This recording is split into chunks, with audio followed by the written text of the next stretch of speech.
I Hate Politics is a podcast about a human activity we love to hate. I'm Sunil Dasgupta.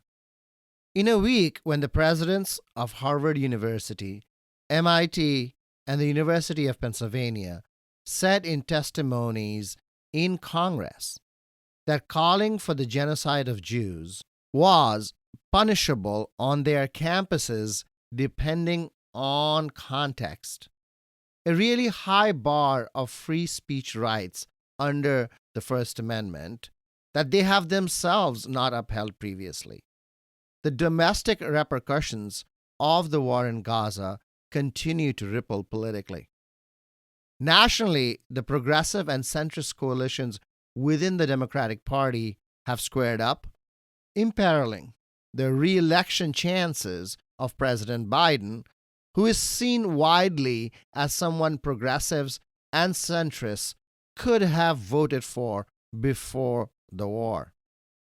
The consequences of the war have even come to roost in deep blue Maryland, where a pro-Palestinian statement from the regional immigrant rights group CASA has led to severe condemnation from state and county political leaders on grounds of anti-Semitism, and has exposed divisions within the state and local Democratic Party. Maryland holds its statewide elections in the off year, so the only marquee races in the state are the U.S. Senate seat and two congressional races, Districts 3 and 6. We have reported extensively on the CASA debacle, and in this episode, I asked one of the most respected journalists in the state, Josh Kurtz, editor of the online news site Maryland Matters, how l'affaire CASA and other issues bedevil a one-party state. Because the CASA statement is central to the episode and to public debates, let me read it out. CASA stands in resolute and steadfast solidarity with the people of Palestine in their relentless fight for freedom. We stand shoulder to shoulder with countless black and brown freedom activists from around the world. We specifically condemn the utilization of U.S. tax dollars to promote the ongoing violence. We call for an immediate ceasefire to save all precious life and halt the systematic ethnic cleansing of the Palestinian people. Like much of the world, we join in condemning the outrageous attack by Hamas in Israel. Our hearts go out to the innocent children and families caught in the midst of this horrendous conflict. We also reject the notion that any act of violence can ever justify the heinous practice of terror currently unleashed by Israel in Gaza, including on refugee camps, medical and UN aid workers, and more. As we dedicate ourselves to building a world where our community can live free from discrimination and fear, we deeply acknowledge the interconnectedness of the struggle for the liberation of the Palestinian people and black and brown communities in the United States. Our shared and unwavering commitment is to foster humanity, safety, and lasting peace throughout the entire region while confronting the historical oppression that demands urgent redress. Finally, we strongly support the struggle for decolonization, affirming the rights of indigenous peoples and historically colonized nations to reclaim their land. The Palestinian struggle mirrors our own, with many CASA members fleeing governments and countries wrecked by the damage of U.S. economic and political intervention. We firmly assert, free Palestine now. That was the CASA statement that caused outrage. Let me start by telling you that I am not a holy man. Never thought I'd believe, I don't know if I even can. I heard of prophets, saints, the Lord our God, and angels too. I prefer to spread the word of my muddled, troubled point of view. I toss and turn my... I Hate Politics is a podcast about our neighborhoods, workplaces, schools and streets, and our local governments as they function in diverse and democratic societies. This means our politics are dirty, messy, sometimes corrupt, with often self-serving politicians. But no matter how much we may hate politics, we are never exempt from it, even when we refuse to participate. In fact, the purpose of politics is to keep society functioning precisely when we don't agree with each other, like now. Music for this episode comes from Rockville pop and rock singer-songwriter Andrew Glor and his band Drew Pictures. You can find more of his music on Spotify and at drewpicturesmusic.com. I've tossed and turned, my soul's adjourned, my mind has learned that books are burned sometimes. I've tried, I've been denied, I've told so many lies.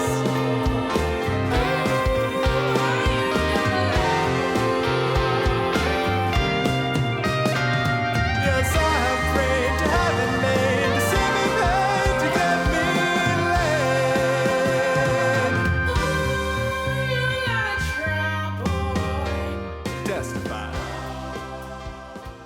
You're listening to I Hate Politics. I'm Sunil Dasgupta. This is the 2023 giving season. Each week until the end of the year, we are giving space to local nonprofits to pitch for your support. These spots are not paid advertising, but available for free to organizations we have verified as legitimate and wonderful additions to our community. And we'll use your support well. We know that you give generously, and I hope you will consider giving to these nonprofit organizations this year. If you know of other nonprofits who would like to be featured, please reach out at producer@ihppod.org. Hi, my name is Jennifer Freeman, Executive Director of Community FarmShare. We are a Montgomery County-based nonprofit that exists to build a connected, thriving local food system by reducing food and nutrition insecurity in communities lacking access to healthy, fresh produce options and supporting our local farmers. Our work's mission is a win-win-win.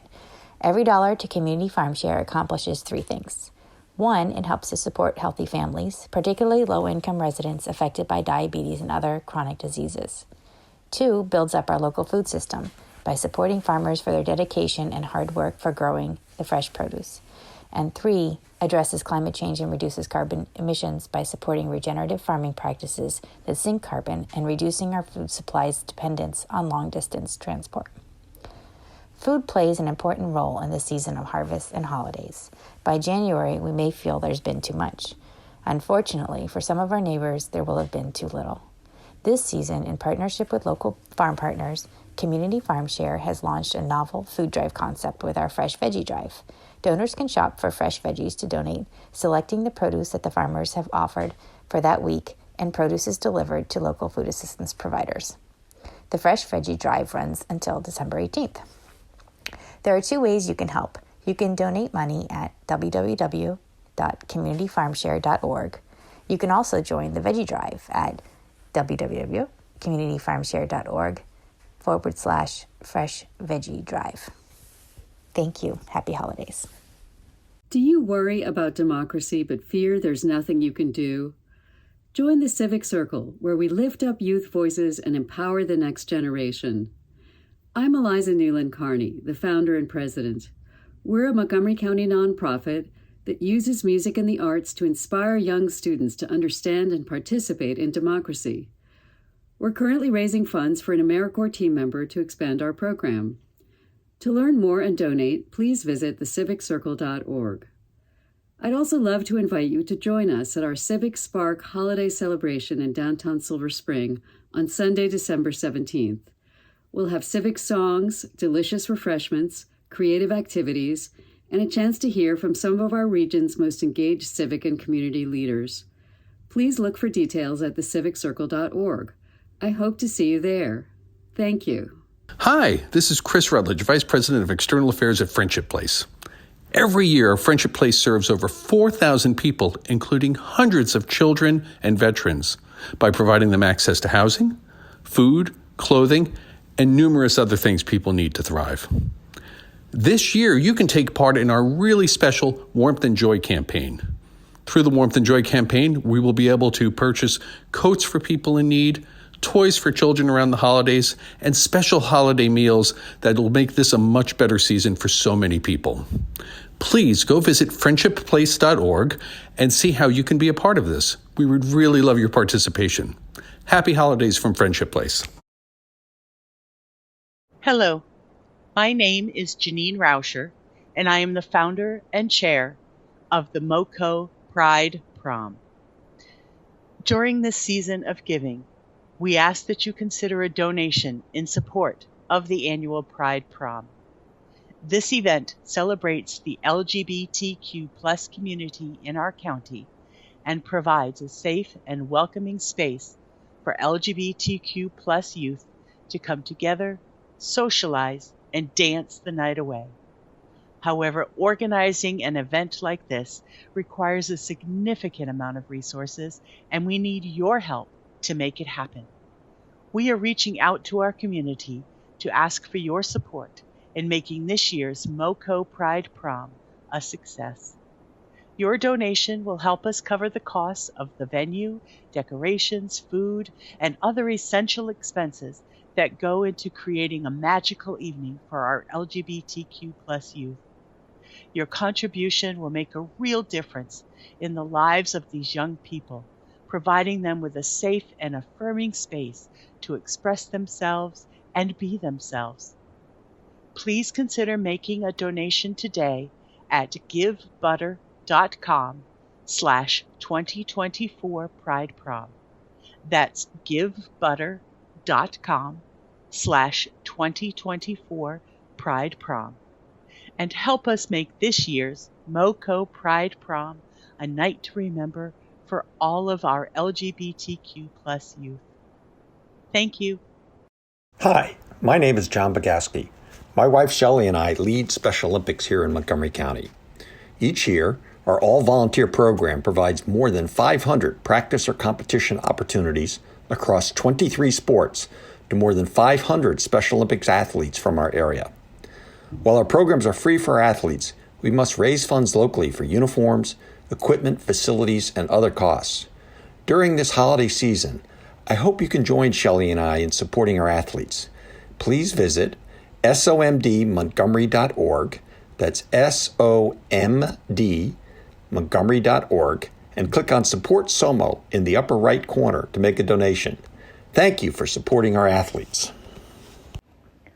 This is Ariane Ong with the Montgomery County Progressive Asian American Network.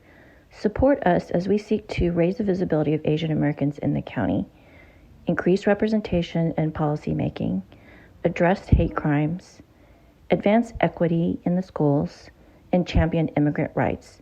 For more information, check us out at www.mocopaan.org and find us on Facebook and Instagram.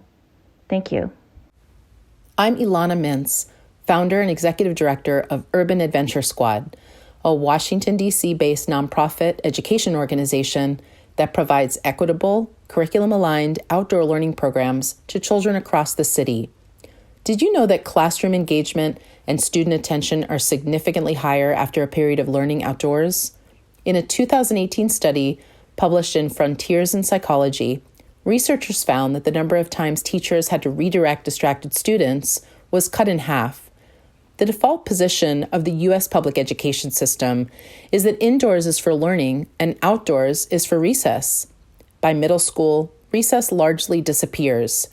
Outdoor learning offers evidence-based benefits not just for student engagement, but for academic achievement, mental health, physical health, and attendance rates. Despite the evidence, over 98,000 DC public school students spend most of their time indoors. Urban Adventure Squad seeks to change that by building a culture of equitable, sustainable outdoor learning in our public education system and in our communities. By the end of the school year, we will have worked with over 24 DC public and public charter schools and 1,800 students, and we rely heavily on your donations to support our work. Please consider a one-time or monthly donation of any amount by going to urbanadventuresquad.org and clicking the donate button. No dollar amount is too small. If 20 of you listening today become a $5 per month donor, we'll have raised $1,200. Thank you in advance for your support. We wish you peace and community this holiday season. I'm Sunil Dasgupta, host of I Hate Politics. Isn't the sheer breadth and variety of community organizations mind-boggling? They reach parts of our society that markets and the government find hard to reach. You can find links to the websites of the nonprofits in the show notes and on the I Hate Politics website, ihppod.org. You should also know that Urban Adventure Squad is founded and led by my wife, Ilana Mintz. I'll be back with Josh Kurtz, editor of the online news site Maryland Matters, which is part of a national State House reporting initiative called the State's Newsroom. We can dance by the firelight. Minnesota has got those kind of nights. We built a house, not much at all. Met the neighbors, let the grass grow tall naturally. Josh Kurtz, welcome to I Hate Politics. Thanks so much for having me on, Sunil. It's I love the pod, so I'm excited.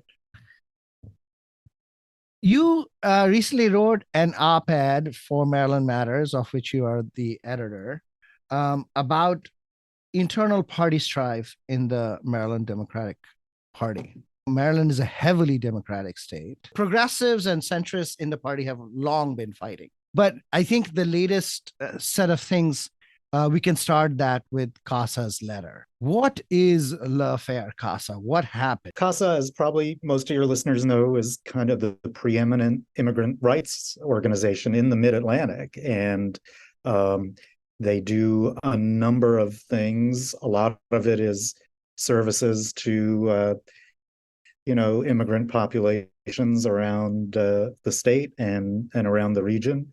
And and for that, they get a good deal of government money, both from Montgomery County, the state, and probably some other jurisdictions too. Good deal means 30 million, right? I think that's the latest number, yeah, for the latest figure. Some of these programs are renewed annually. I think some of them actually run longer. There's some capital project spending involved, for construction of worker sites and stuff like that. So it's a lot of money. But increasingly over the years, CASA has become also an advocacy organization. And you see their people in Annapolis during the legislative session pushing a variety of pieces of legislation, not always just directly related to immigration and immigrants' rights. You see them in Rockville, you see them in Prince George's County. So they're out there. The l'affaire, as you call it, happened when their leaders posted some social media tweets and some statements in support of Palestine. This was a couple of weeks after the bombings in Gaza, I guess it was. And some critics, including several prominent and powerful elected officials, said they detected some anti-Semitic tropes in their tweets. And that sort of cascaded into a longer discussion about what CASA does, what CASA is, whether the money that the government is giving them for service programs is actually being used for advocacy. CASA leaders took a very long time to kind of publicly apologize and restate their priorities. But, in the interim, their biggest private funder, the Weinberg Foundation in Baltimore, said they were pulling some money that they'd already promised CASA, and that they weren't going to do any more funding for CASA until they became satisfied that CASA's leaders didn't hold anti-Semitic views. And now there's talk of holding some of the government's money from CASA too. This wasn't an isolated incident, and you see kind of over and over progressive groups in Maryland prodding kind of mainstream Democratic politicians to do more, to move to the left, to do better. And sometimes their tactics are pretty aggressive, whether it's, blocking the entrance to the state house or protesting in front of, a powerful state legislator's home or something like that. And I think, so I just think we're at an interesting point here because we're back to being a one-party state with the Democratic governor. And so like all the action and all the political debate is among Democrats rather than, the sort of traditional Democrat versus Republican. There's a national division within the Democratic Party between progressives and centrists. There has been a longstanding division in Maryland between centrists and progressives. CASA, others, ACLU, others have been very aggressive sometimes in their advocacy. But what broke the back with this Palestine commentary that they had? You're increasingly seeing is, younger, more left-wing political activists are really coming down on the side of Palestine over Israel. And we can debate who's right and who's wrong. But with that comes, unfortunate language, which is sometimes interpreted as being anti-Semitic. And I think, the leaders of CASA just kind of got, they went to a peace rally. They wanted to express solidarity with the people of Palestine. There's a way to do that without using anti-Semitic tropes, but enough people thought that they recognized some anti-Semitic language in CASA's statement that it set off alarm bells. Gustavo Torres has been the CASA executive director for 30 years. So this is not generational in that sense. Is this an effort on CASA to appeal to a new generation? I can't really speak to their motivations. What I can say is that over the years, CASA has become more of an advocacy organization. Their physical presence is, as sort of advocates, is stronger than it used to be, more visible than it used to be. One of the things Gustavo Torres said to me in an interview was, we've weighed in on international affairs for a while now. This is something we do regularly, whether it's, poverty in Central America or the Russian invasion of Ukraine. What he didn't count on this kind of outrage, because anytime they've ever weighed in on international affairs before, they've never received any blowback. Does he have a hypothesis why? I think they would concede now that they basically use some language, whether intentionally or unwittingly. I'm not going to pass judgment on that, but they use some language that people found offensive, plain and simple. And when that happens, that creates problems. I should also point out that CASA has 3 organizations, basically. It has its C3, which does the charitable work. It has a C4, which is kind of more of a education / advocacy group. And then it also has a political action committee. And so I think one of the things that state and local policymakers who are angry at CASA want to look at is some of the public money that's going to the organization being used for advocacy when it should be just being used to, serve immigrant population. Right. So the C3 and C4 designations you're talking about have to do with the IRS code, 501c3, which is the public charity code, and then the C4, which is the advocacy group designation within the IRS code, and they are allowed to do different things. And the Political Action Committee is allowed to do even more different things. And I believe that there is significant personnel overlap between these three arms of CASA. That's fair to say. Absolutely. Yes. One other thing I'd say, Sunil, since you mentioned sort of whether CASA is trying to appeal to younger people, what I would say is, while a couple of CASA leaders have been there for forever, I mean, I think Gustavo Torres has been there for almost 40 years, I think. But at least on the advocacy side, the group is fueled by young people, and they have, young organizers and policy advocates all over the place. And, I mean, it's striking, and they come out in their red shirts, and, it's a very powerful image. If you were to describe the two camps that are now resulting, or sort of that are separating as a consequence of all this, how would you describe them? With a few exceptions, I think just about every elected official was either publicly or privately unhappy with CASA's language, and probably equally unhappy that it took CASA leaders so long to kind of clarify their statements and apologize. I mean, I think it was close to 2 weeks, and that was way longer than anyone expected. Now, CASA has apologized. CASA is doing some work to, mend fences. I think there are probably some elected officials who will be satisfied with that, and probably others who won't be, and maybe never will be at this point. So then the question becomes sort of what are the consequences for CASA, and is there going to be a real push among public officials to kind of figure out the difference between their three organizations and where the funding is going? Is there going to be an attempt to take their funding away, or at least find other immigrant groups that work with immigrants who might be able to do the same work that CASA is doing? When you say elected officials, to a person has criticized CASA. Now, elected officials reflect the people by definition. Do you think that's where the people are? Or do you think that the people are more, in a different place? What is your sense of this now that you've been looking at it? How many people are really following state and local government and politics all that closely?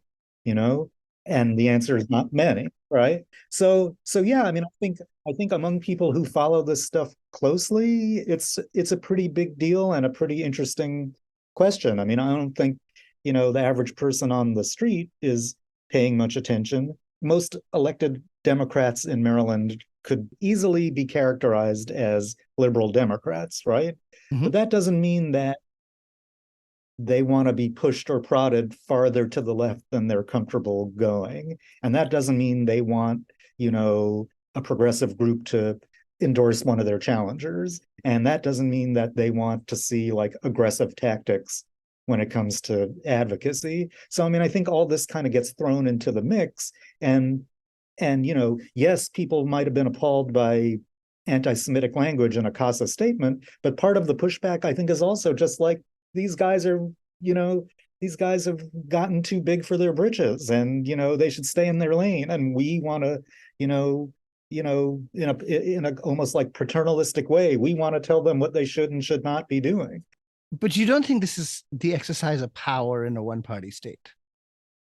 Oh, I think it is. Yeah, absolutely. I mean, we'll see how far they take it, but because, I mean, even CASA's harshest critics have acknowledged that they provide valuable services, and they don't want to, they don't want to be in a position where they're denying services to vulnerable populations. So, I mean, I think the question is, how do these elected leaders finesse it? And do they actually carry through with some of their threats? Or do they basically, at the end of the day, just say, well, they're doing, this is a teachable moment. It's unfortunate, but they do valuable work. So we'll let it pass this time. And I don't know where that's going at the moment. Let's talk about the second case, which is the book protests by Muslim groups in Montgomery County. about the LGBTQ books in MCPS. That Right. had a similar quality to it, and was before, by the way, the Right. CASA thing blew up. So Right. in that case, also the Democratic Party was divided. In that case, the progressives were divided. Right. Yeah, I know. And I think, and honestly, I think the willingness of certain Muslim groups to essentially ally themselves with, conservative groups surprised a lot of people. And, I don't pretend to know enough about what's going on with that issue to really speak at length about it. But I mean, I think this is this is just another example of sort of how, alliances shift within kind of the broad Democratic coalition, and how, you can't always assume that someone who's with you today will be with you tomorrow. Right. Yeah. I mean, that's clearly a lesson. We have followed the book protests, LGBT book protests, very closely on the podcast itself. And what has been surprising at the sort of the higher level is that, the Democratic Party and the leadership generally has stayed away from weighing in between an internal party strife issue, right? Which is that Muslim groups versus LGBTQ groups pitted against each other over the book issue. And basically, all of them were like, we don't want to deal with this. We'll just let the courts deal with it. And that's been my sort of understanding of it. But belatedly, Attorney General Anthony Brown has filed a amicus brief in the in the federal court over the books issue in support of MCPS and their right to, use those books in the classroom. So there is a shift politically, I think, overall in the state. But generally, I think there's still some hesitancy that the political leadership does not want to weigh in on that, in that division. Yeah, it's interesting because I would have to believe that if it was just, Christian conservatives calling for a book ban, they'd be, most political leaders would be on the front lines saying it's bad. But then, you throw in sort of, Muslim groups who are a sort of growing part of the Democratic coalition, it becomes a little more treacherous. The appointment of Ken Ullman to the position of the chief of Maryland Democratic Party has also created similar kinds of questions. What's going on with that? Ken Ullman is the former Howard County executive. He was the Democratic nominee for lieutenant governor in 2014 when he and Anthony Brown lost to Larry Hogan's ticket. And he's been, on the fringes of state politics since then, but he's mostly been working. He started a development firm and has been working development deals, and very high profile development deals. But Governor Moore asked him to serve as state Democratic chair, and Ullman, I think jumped at the possibility to kind of be more politically relevant, even as he continues to do his day job. He wound up winning with about 85% of the vote of the State Democratic Central Committee. But the protests, the dissidents were very interesting. They were almost, without exception, very young. And they had a kind of series of complaints about the state party and about Democrats in general and about Ullman specifically. And it had to do with issues like criminal justice reform, like the war in Gaza, like the influence of money in politics. And, it was a pretty ragtag bunch of dissidents. And it wasn't surprising that they got crushed, but they still raised some interesting points. And I think the issues that they raise aren't necessarily going to go away. I don't know if anyone is sort of capable of harnessing them and kind of, making a much more sort of aggressive and muscular opposition within the party, but it was interesting to observe for sure. Do you think that the 15% of the vote they represented in that internal Democratic Party election reflects generally the kind of support that the Progressive Coalition has in Maryland as a whole, or even in central Maryland, in Montgomery County, Prince George's? I think it probably depends on the issue, because I think we've seen, as you kind of review, some of the policies that have taken hold in, say, Montgomery, Prince George's, Central Maryland, as you say, or at the state level, there's been some very progressive legislation that's passed, or that is poised to pass in the next year or two.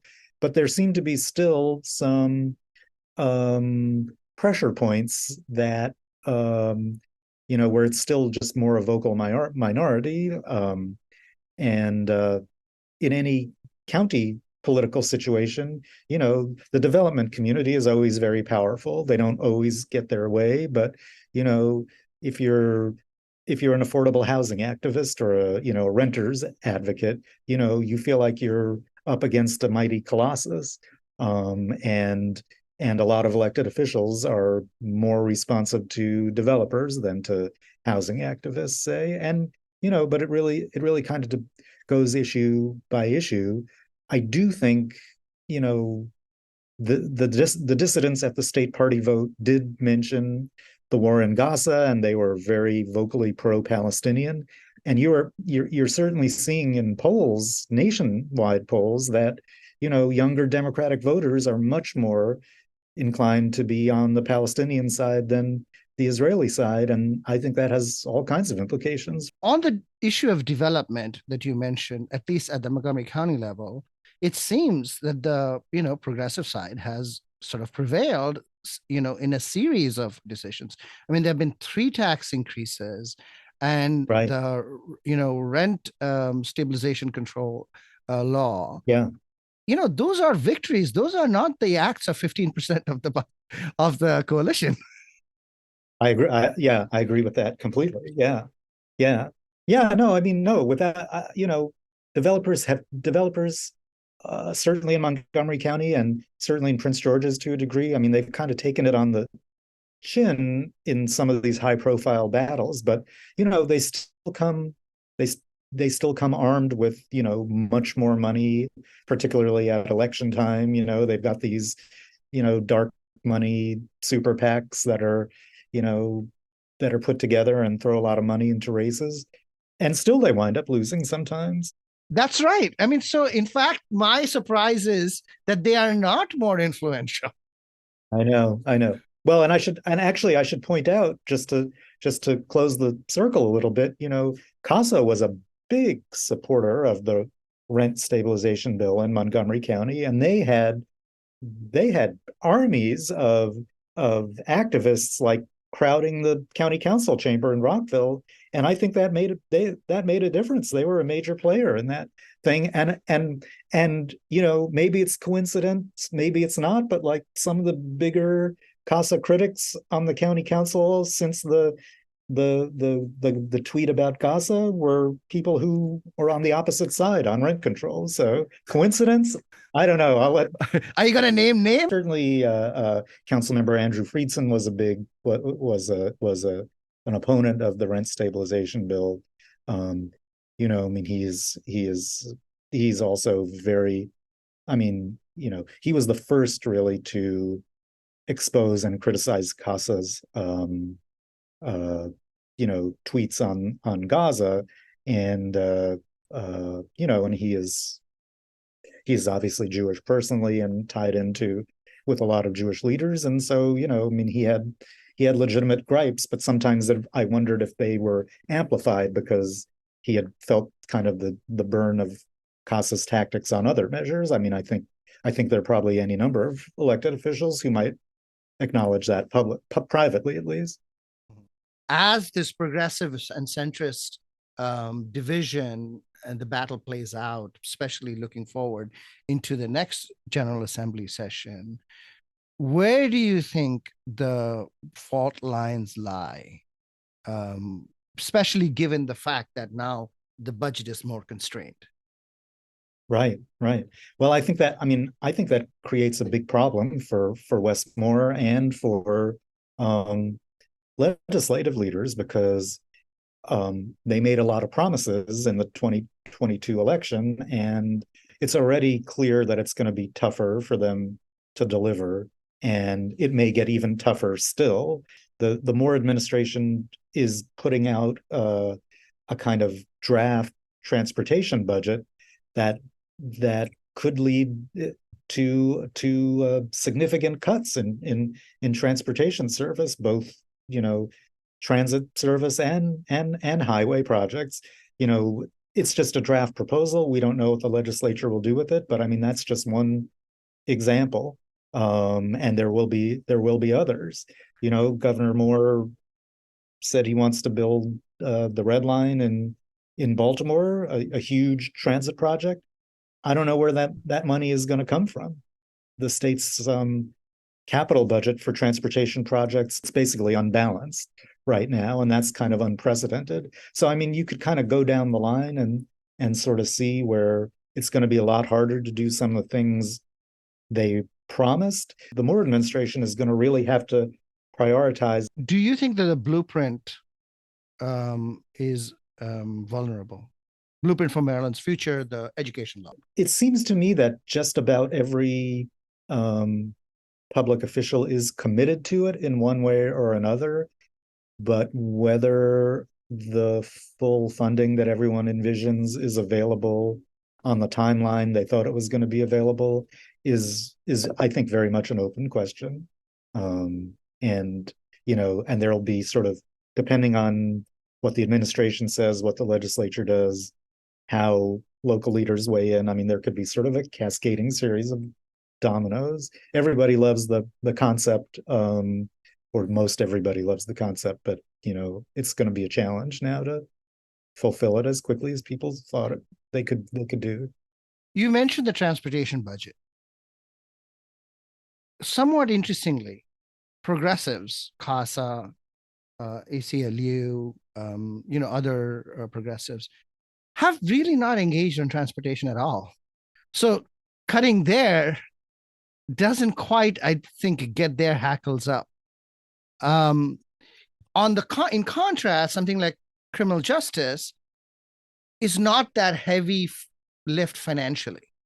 It's more sort of institutional cultural change rather than a financial commitment. I mean, the progressives don't really care about sort of the big transportation projects. I don't think they haven't spoken about it. Well, I mean, I think CASA has been. I mean, CASA is now part of a broader coalition of sort of environmental groups and community groups, and so one of the things these groups are working on, CASA being part of them, is increasing mass transit opportunities. Do you see their statement on Palestine having an impact on those coalitions, not just with the leaders, but they are within coalitions that include Don't Widen 495 and 270, Citizens Against the Beltway expansion. Where are those coalitions intact and remain intact despite after the statement? I think for now they are. But it remains to be seen, I think. How do you think these divisions impact the election prospects of U.S. Senate, in the U.S. Senate race, also the Congressional District 6, which is up Montgomery and West and North, and Congressional District 3, which is focused on Howard County? What do these divisions then affect those races? They might at the margins. I mean, what I will say about the Senate race is that I think progressive groups aren't quite sure where to go yet in that Senate race. Trone, I think, is trying to sort of fill the progressive void. And, it's tough to see a middle-aged white plutocrat as the progressive in the race. What is Prince George's County Executive Angela Alsobrooks' relationship with CASA? I mean, she has a Latino problem, as you have written yourself. She has I would say, a fraught relationship with certainly Latino leaders in Prince George's County. I'm thinking that progressive groups will sit out the election. I think that's probably true of some, for sure. Yeah. Josh Kurtz, thank you for taking the time. I hope you'll come back and we will continue to follow Maryland's Democratic Party and other matters. Thank you for having me on, Sunil. I really enjoyed it. You're listening to I Hate Politics. I'm Sunil Dasgupta. I'll be back with a wrap-up, including lessons from my conversation with Josh Kurtz, editor of the online news site Maryland Matters. If you don't follow Maryland Matters yet, you should.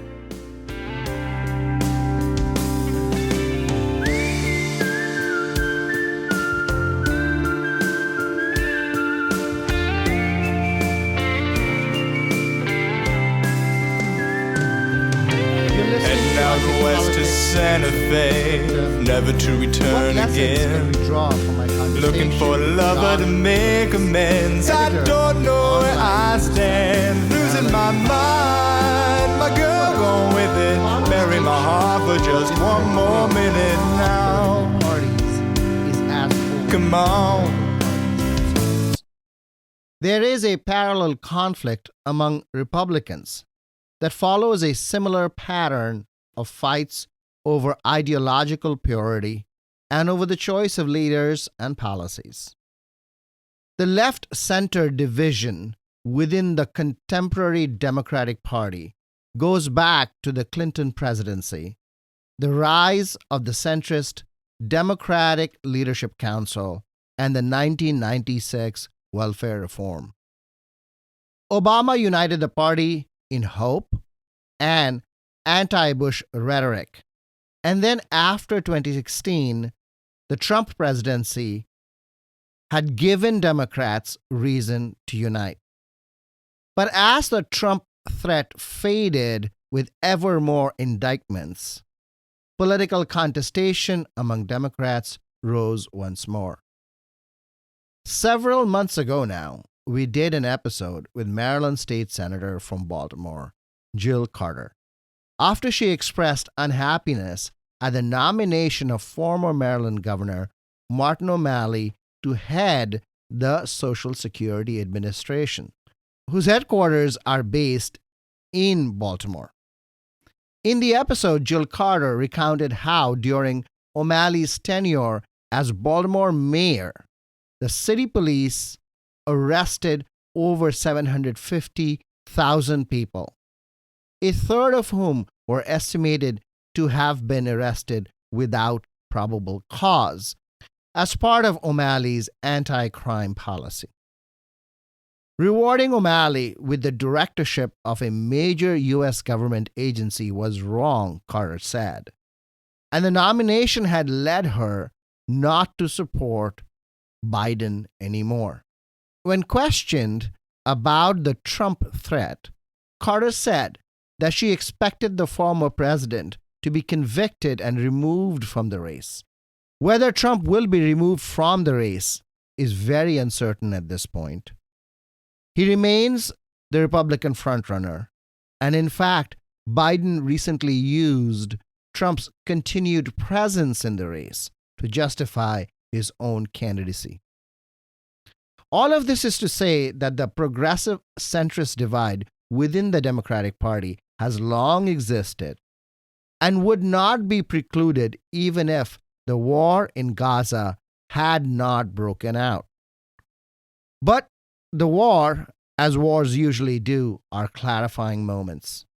They bring to the forefront the most urgent task and relegate the less important ones for later. Did CASA think about its Jewish allies before they wrote a statement that could potentially annoy them? According to Josh Kurtz, longtime CASA executive director Gustavo Torres, did not expect to see this backlash. CASA had spoken on international issues before, and this was seen as being no different. CASA's advocacy units are led not by Torres, but by younger advocates. So there is possibly some generational blindness at play. But it is important to point out that elected leaders in Maryland, Montgomery, and Prince George's counties were already exasperated by CASA's aggressive advocacy that was pushing them to make political choices they might have wanted to finesse. In Prince George's County, CASA led rent strikes. In Montgomery, they were a visible and loud presence at county council meetings, demanding rent control and stabilization. Kurtz believes that state and county leaders would privately agree that CASA's pro-Palestinian statement pushed them over an edge they were close to anyway. What is extraordinary is how unified elected leaders have been in condemning CASA. With a few notable standouts like Montgomery County Delegate Gabriel Acevero, elected leaders appear to have consolidated on this issue, and raises the question whether these elected leaders reflect actual public opinion. In the ordinary sense, of course, elected representatives represent. So by definition, they reflect public opinion. But there is enough public choice theory in general public consciousness to say that elected leaders don't in fact represent accurately. The irony, of course, is that public choice theory comes from conservative economics, but it is equally and widely espoused by left-leaning political leaders, particularly when they don't get their way. The net result of divisions within the Maryland Democrats may actually be muted because of the state's off-year elections. In the U.S. Senate race, which is going to be held in 2024, featuring Congressman David Trone and Prince George's County Executive Angela Alsobrooks, it looks likely progressives will sit it out, maybe even focus on out-of-state campaigns. Maryland has long been an exporter of Democratic poll workers. Similarly, Congressional District 3 is likely to go Democratic as well. Only District 6, which starts at the northern end of Montgomery, covers Frederick, and then moves all the way to Western Maryland, can be called competitive. And there, Democrats will need to pick the right candidate and hold the Democratic coalition together for the general elections in order to prevail. And there, given the Republican strength in Western Maryland, a centrist Democrat, not unlike David Trone, is thought to have the best chance. So, if there is political contestation between progressives and centrists there, conventional wisdom would go with the centrists. That's all for this episode of I Hate Politics, where we aim to stem the decline in local news by working with community voices. I Hate Politics is produced by me, Sunil Dasgupta, and assistant producer Daniel Galileo, with support from the University of Maryland, Baltimore County. I direct UMBC's political science program at the universities at Shady Grove in Montgomery County, where, among other things, we explore and learn about politics, government, and society close to home. Music for this episode comes from Rockville pop rock singer-songwriter Andrew Glor and his band Drew Pictures. You can find more of his music on Spotify and at drewpicturesmusic.com. If you want to share your music on the show or know someone else who might want to, please email us at producer@ihppod.org. I hope you will rate, subscribe, and share the podcast as we bring you stories about politics close to you and to your home. See you next time. I'm a Bernie fan, I give a damn. Hold my hand, you understand me. But do you love me?